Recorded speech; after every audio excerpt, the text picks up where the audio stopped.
Hello, good day. So sa video ito, pag-uusapan naman natin is yung check engine. Let's go!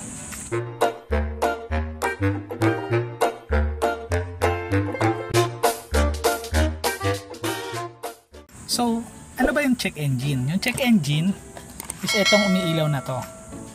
Umiilaw yan pagka meron na-detect na problema dun sa sasakyan nyo. Pero, meron mga nagpo-post bakit daw umiilaw yung check engine nila. Yung iba, kaya pala umiilaw yung check engine nila kasi hindi pa ini-start yung sasakyan. So mapapansin nyo, hindi lang check engine yung nakailaw. Marami ring ibang icon pa yung nakailaw dito sa instrument panel natin. Pero dapat, once na ini-start nyo na yan, mawawala na dapat yung ibang icon.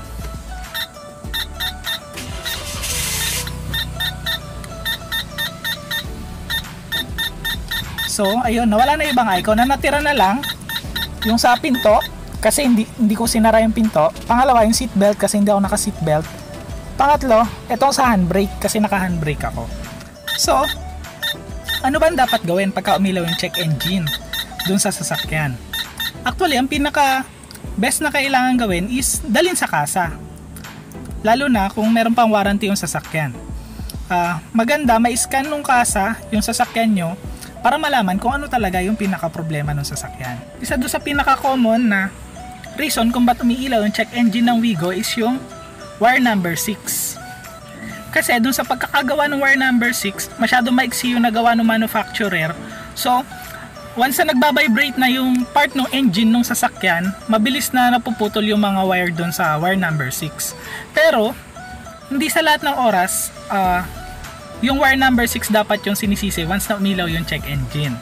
Marami kasing possible na reason kung ba't umiilaw yung check engine maliban pa dun sa wire number 6.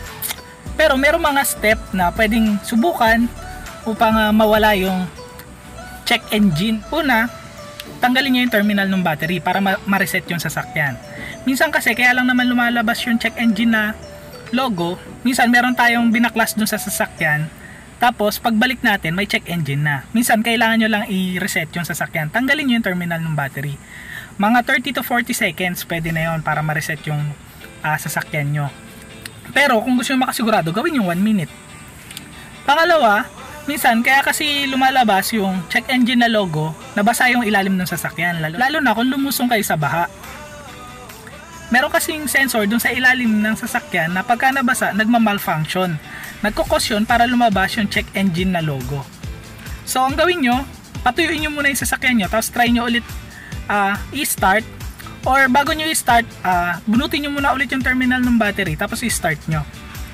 Pero kung di pa rin nawawala yung check engine logo, ang pinakamagandang gawin nyo is dalhin nyo na sa kasa, lalo na kung may warranty pa yung sasakyan nyo, para mascan nila. By the way, ang pascan sa kasa, kung di ako nagkakamali, nagkakahalaga ng 2,800. Pero pagka doon kayo sa labas ng kasa nagpascan, nagre-range yan from 1,000 to 1,500. For example, nagpa-scan kayo sa kasa. Tapos, nakita doon sa scan na merong specific part nung sasakyan nyo yung nag-cause kung ba't lumabas yung check engine logo. Kung yung part na yon is under warranty, wala kayong babayaran. Miski yung pag-scan ng sasakyan, hindi nyo kailangan bayaran. Pero kung yung cost nung paglabas ng check engine na logo is yung parts na hindi under warranty, babayaran nyo yung pagpapascan. By the way, itong sasakyan ko, before, lumabas din yung check engine logo nito. Unfortunately, hindi wire number 6 yung problema ng sasakyan ko. Iba yung sira ng sasakyan ko, so hindi siya cover ng warranty. So, ang ginawa ko, pinagawa ko na lang sa labas yung sasakyan, so naayos naman. By the way, dun sa mga car owner dyan na meron check engine na indicator na umiilaw, lalo na kung magpapagawa kayo sa labas ng kasa, huwag kayong papayag na kung ano-ano yung papalitan doon sa sasakyan nyo, pero hindi sila gumamit ng scanner. Possible kasi na nanguhula lang yung shop na yun kung ano yung papalitan nila doon sa sasakyan nyo. Baka at the end, mas mapamahal pa kayo. And minsan, kahit na in-scan yung sasakyan nyo, tapos meron lumabas kung ano yung possible na sira ng sasakyan nyo, hindi ibig sabihin na yung part na yon yung agad na kailangan palitan. Minsan nagma-malfunction lang yung part na yon kasi merong wire na naputol or merong na-disconnect na socket. So, watch out din kayo sa ganon. Baka mamaya, singiling kayo ng napakarami. Pero, ang totoo, meron lang palang naputol na wire. And wala namang kailangan palitan dun sa sasakyan nyo.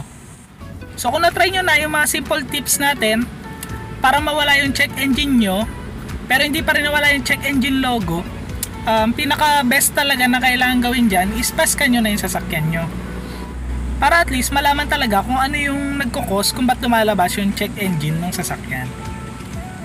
So, kung nakatulong sa inyo itong video na to, please like, share, and subscribe to my channel and hit nyo na rin yung notification bell. Salamat!